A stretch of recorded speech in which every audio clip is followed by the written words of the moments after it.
Ini kalau teman-teman Salafi Wahabi menerjemahkan Rafiqul A'la, Rasul minta surga Firdaus. Tapi kalau para ulama bilang Rafiqul A'la itu adalah Allah Subhanahu wa Ta'ala. Karena apa?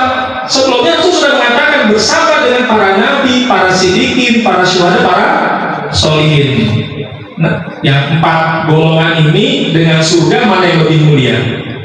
Mana yang lebih mulia? 4 golongan ini, para nabi, para sidikin, para syuhada dan sholihin. Karena surga disediakan buat mereka. Nabi ketika itu sudah bersama dengan mereka, sudah hadir tuh ketika Nabi menjelang wafat. Para nabi hadir, ya. Para sidikin, aulia-aulia hadir semua, ya. Para syuhada sudah hadir di situ. Kenapa sudah hadir Nabi masih minta surga? Jadi Rafiqul A'la di sini bukan surga Firdaus, tapi apa? Allah. Nabi minta Allahumma firli warhamni walhikni bi Rafiqil A'la. Dan Nabi mengulang-ulang sampai suara hilang, Allahumma Rafiqul A'la, Allahumma Rafiqul A'la, Allahumma Rafiqul A'la. Atau bahasanya, ya Allah, wahai sahabat yang tertinggi, ya Allah, wahai sahabat yang tertinggi, begitu. Jadi ucapan Rasul terakhir itu, Allahumma Rafiqul A'la. Dan kalau kita yang masuk, nanti ucapan umati itu sebenarnya bukan saat Rasul wafat, tapi saat Rasul bangkit. Nanti riwayat ketika di padang mahsyar Rasul bangkit, maka ucapan pertamanya adalah ummati. Begitu. Banyak orang mengaku wafatnya, bukan. Wafatnya Rasul mengucapkan nanti Allahumma Rafiqul A'la sampai akhir. Ini gambaran wafatnya Rasulullah, ya. Begitu juga dari Tuan Syekh, akhir hayatnya mengucapkan la ilaha illallah. Karena memang itulah yang menjadi amalan beliau sepanjang hidupnya, mendawamkan, mengamalkan la ilaha illallah. Maka kalau kita ingin mengikuti beliau-beliau semua, meninggalnya husnul khotimah, maka harus mengikuti perjalanan mereka semua. Kita pun harus memperbanyak ucapan la ilaha illallah. Karena sebenarnya saya katakan orang walaupun dituntunkan, ya, kalau dadakan nggak mungkin. Karena menghadapi rasa sakit yang luar biasa. Rasa sakit yang dalam riwayat dikatakan seperti dibacok dengan 300 bacokan pedang. Masya Allah. Jangankan dibacok dengan 300 bacokan pedang. Tangan kita kena silet, Bu. Kena jeruk nipis. Sakit nggak, Bu? Perih nggak? Bukan sekedar sakit, tapi sakit. Bukan sekedar perih, tapi perih. Kalau perih masih biasa. Jadi luka yang satu anggota badan saja terkena jeruk nipis seperti itu sakitnya. Apalagi orang yang sakaratul maut, ya kita punya miliaran sel di sekujur jasad kita. Seolah-olah ketika terjadi perpisahan ruh antara jasad dan ruh itu, ya, ruh itu seperti sedang dipisahkan ikatan-ikatan dengan jasad. Maka jasad seolah-olah semuanya terluka, sekujur badan kita seperti sedang terluka. Maka di riwayat yang lain mengatakan sakitnya tidak sekedar dibacok dengan 300 bacokan pedang, tapi bahkan seperti hewan yang dikuliti hidup-hidup, dikeset kulit hidup-hidup. Itu sakitnya sakaratul maut.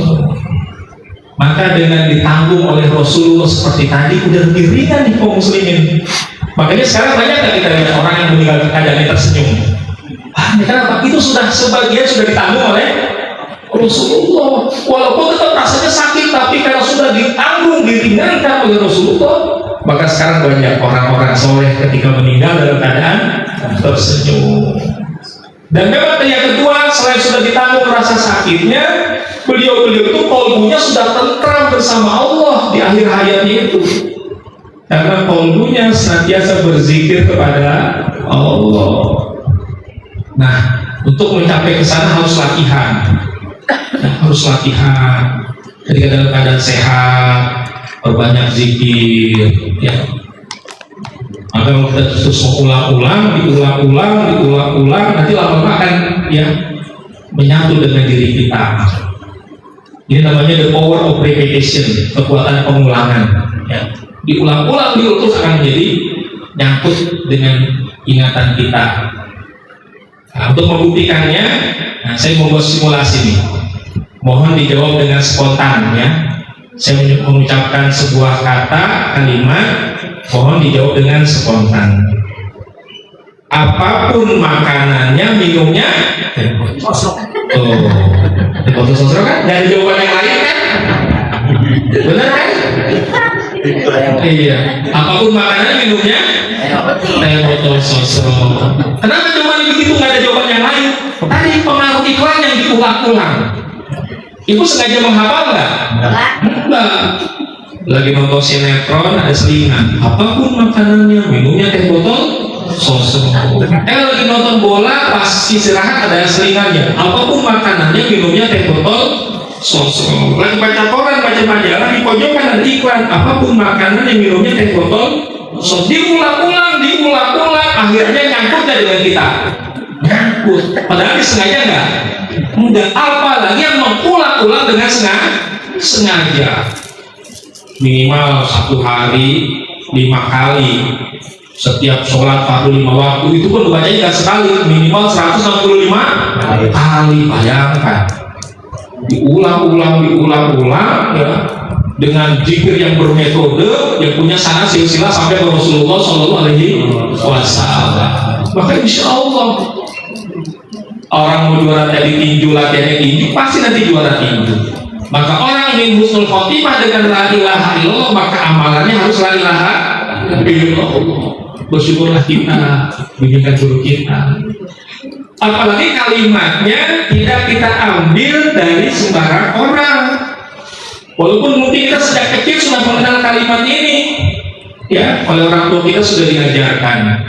Sejak kita SD, bahkan mungkin TK, PAUD, guru-guru kita sudah mengajarkan. Tapi kalau kita terima dari lisan-lisan yang belum mencapai derajat qalbunya takwa dan suci dari selain Allah, belum sampai ke derajat orang yang usul kepada Allah, maka apapun predikatnya, apapun gelarnya, untuk profesor doktor sekalipun kita menerimanya dari beliau, tetap dikategorikan kita mengambil dari lisan awam. Kalau mereka-mereka yang kita jadikan narasumber kalimat tadi belum sampai di tataran orang yang usul kepada Allah, orang yang qalbunya takwa dan suci dari selain Allah, maka tetap dikategorikan kita menerima dari lisan awam.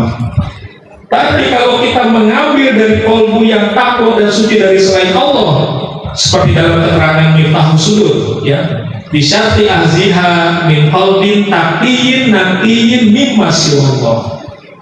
Syaratnya kalimat ini, yaitu kalimat la ilaha illallah, harus diambil dari qalbu yang takwa dan suci dari selain Allah.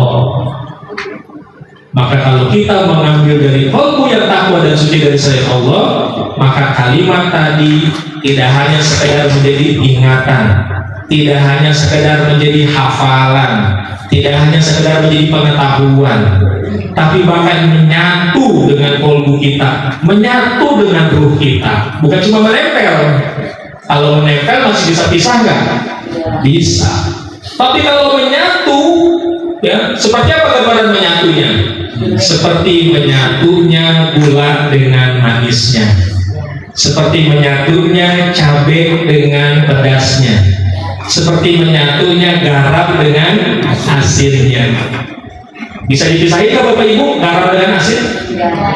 Bisa dipisahin nggak gula dengan manis? Nggak bisa. Nah, itulah hakikatnya kalau kita mengambilnya min qalbi taqiyin naqiyin mimma siwallah. Maka mengambil kalimat ini jangan mengambil dari sembarang orang. Harus orang yang sampai ke tataran tadi,